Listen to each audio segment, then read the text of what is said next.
NCL निकाय परियोजना में all India diploma engineering association के राष्ट्रीय महासचिव राजीव कुमार तिवारी के नेतृत्व में डीजीएमएस और एनसीएल में अपनी मांगों को लेकर कार्यक्रम किया गया। कार्यक्रम का नेतृत्व महामंत्री एआईडीईओए के एनसीएल के राकेश तिवारी के नेतृत्व में किया गया, जिसमें डीजीएमएस के पदोन्नति की मांग की गई। देखिए पूरा वीडियो।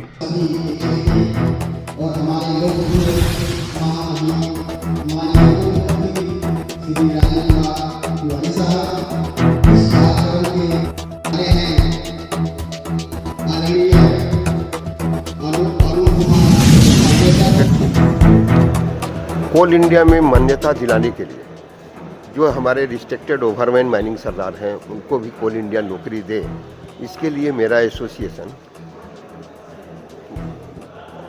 पूरा आंदोलनरत है। मैं आंदोलनरत हूँ और इसको लेकर के मैंने एमसीएल मुख्यालय पर भी जब वैकेंसी आई तो एमसीएल का मुख्यालय पर भी मैं धरना दिया। इसको लेकर के मैं डीजी का भी घेराव करने जा रहा हूँ और इस मुद्दा में कि डीजीएमएस एक सर्टिफिकेट इशू करे। यह कोल इंडिया और डीजीएमएस की एक नीति है कि माइनिंग स्टाफ को 2 सर्टिफिकेट देकर के लड़ाने का काम कर रहा है। तो इसको ये न हो, इसके लेके हमारा डिमांड हमने डीजी को दिया है और मैं उनको बोला भी हूँ कि आप इसके ऊपर सकारात्मक रूप से पहल करें और हमारे माइनिंग स्टाफ को एक सर्टिफिकेट दें जैसे पहले दिया करते हैं। अभी जो कुछ लोग जैसे 2020-21 से जो ऑलरेडी जो 2017 के बाद रेगुलेशन के बाद हमारे बहुत सारे साथी रिस्ट्रिक्टेड सर्टिफिकेट प्राप्त कर चुके हैं, उन लोगों को लागू कराने के लिए मैं चेयरमैन से कई मीटिंग किया, मिनिस्टर से इसके लेकर के मैं ज्ञापन दिया हूँ और मीटिंग किया हूँ, कोयला मंत्री से भी। और इस पर जो मेरी पहल है हमारे एसोसिएशन का, चूँकि ये जो बैंड लगा है रिस्ट्रिक्टेड नहीं लेने का वो कोल इंडिया बोर्ड से है, तो कोल इंडिया बोर्ड से ही ये बैंड हटेगा और उसके लिए मैंने चेयरमैन से आग्रह किया है और हम लोगों ने धरना भी देने का जब नोटिस दिया था वो हमसे लिखित हमको बोले कि मैं इसको रिव्यू कराऊंगा।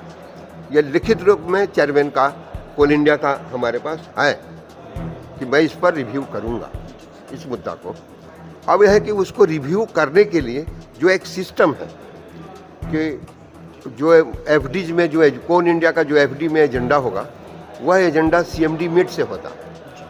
तो सीएमडी मीट में इसके पहले ऑलरेडी मैं एक राउंड सीएमडी चेयरमैन से आग्रह करके इसको एजेंडा में डलवाया था और सीएमडी मीट में इस बात को लाया गया। लेकिन जो सबसे ज़्यादा रिस्ट्रिक्टेड को का खपत वाला जो कंपनी है जहाँ पर है एनसीएल का जो सीएमडी हमारे जो पूर्व सीएमडी भोला सिंह साहब थे, इन्होंने ही इसका विरोध किया।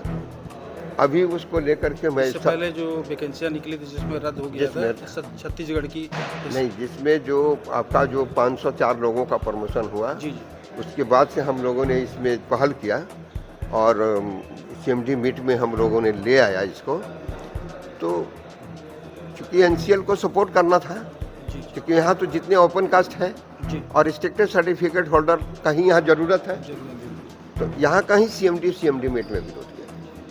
फिर भी हम लोगों ने चेयरमैन से और सारे कंपनी के सीएमडी से, हमारा association all India diploma engineers and official association, सभी सीएमडी से यह आग्रह किया है कि आप रिस्ट्रिक्टेड सर्टिफिकेट को जो मान्यता देने के लिए सीएमडी मीट में इसको पक्ष में बोले। हमारा भी कैरियर ग्रोथ हमारे रिस्ट्रिक्टेड साथियों का, इसके लिए सभी लोगों से कहा गया अगर Coal India management restricted certificate holder को मान्यता नहीं देगा तो हमारा एसोसिएशन कोल इंडिया मैनेजमेंट के सामने यह बार बार हमने प्रेम से कहा है कि साहब इसको लागू करिए। अगर इसे लागू नहीं किया जाएगा तो मेरा एसोसिएशन इस इशू में उग्र आंदोलन करेगा और ज़रूरत पड़ेगा तो पूरे कोल इंडिया में इनके उत्पादन को की गति को मैं रोक दूंगा। यह हमारा लड़ाई होगा अंतिम।